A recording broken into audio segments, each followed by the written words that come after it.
can be down here.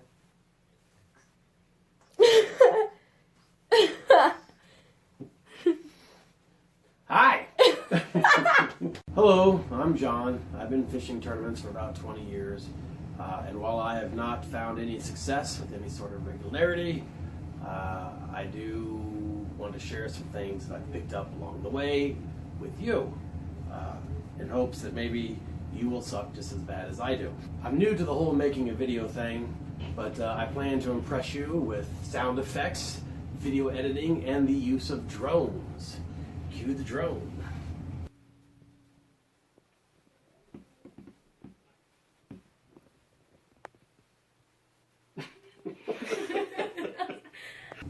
Today I'm going to talk to you about Texas rigging, specifically pitching soft plastic lures. This is a technique that I use with great regularity, and eventually it's bound to work. For fishing line, I use exclusively fluorocarbon, 100% fluorocarbon, 100% of the time. I personally use Seagar or Brazex, mostly because it's what's available at the local store. You can use whatever you want, just make sure that it's fluorocarbon. It matters. I typically try and get away with as light of line as possible. For me, I don't go below 15-pound test. The highest that I go is 20-pound test, and that's if you're getting your feelings hurt. You know, the fish are calling your names, breaking you off, and that sort of thing.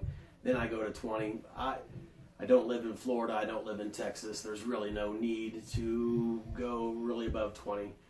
I feel the lighter line allows for just better overall action. In YouTube, search best fluorocarbon knot. At the top video should be Shaw Grigsby talking about tying a knot. This is the only knot you should tie when it comes to pitching plastics. Full disclosure, the snell knot is in theory designed when you set the hook that it pops up the hook like that for better hook penetration in the fish. Maybe it does, maybe it doesn't. Tie whatever knot you want. I know what knot I'm going to tie. In Texas rigging, I exclusively use Trokar hooks. If you have another brand that you prefer, by all means, use your crappy brand. But more to the point,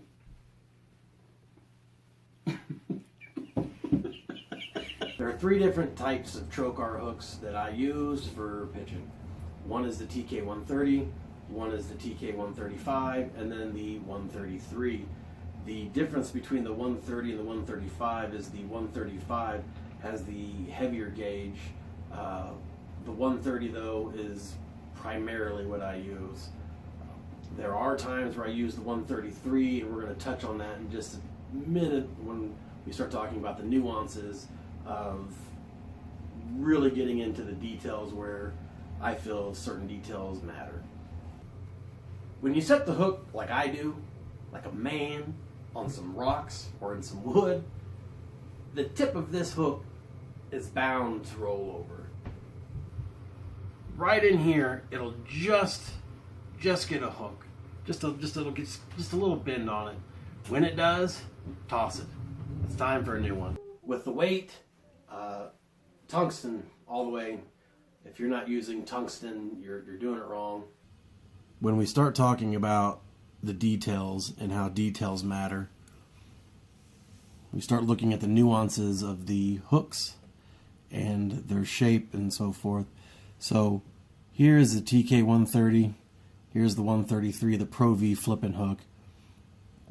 Hopefully it shows up in the video how the Pro V flipping hook is more compact versus the standard flipping hook, if you will.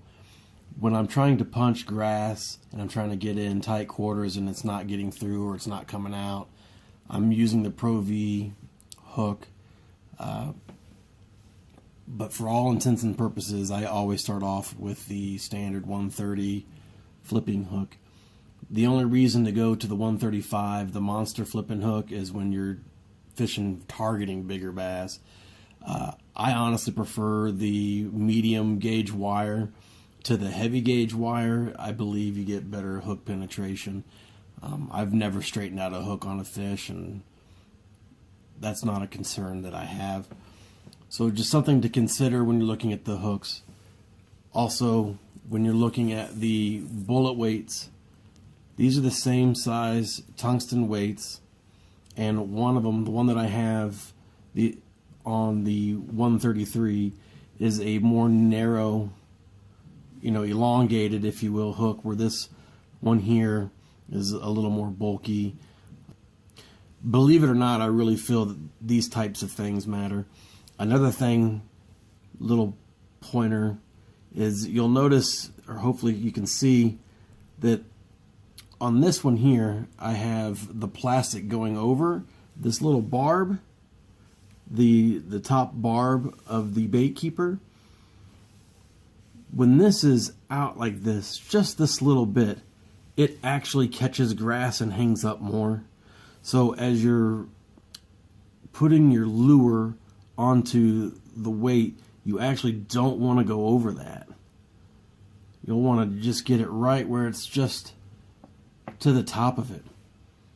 The grass will slide up over and you'll come through the grass much cleaner, and you'll spend less time picking off grass and more time fishing.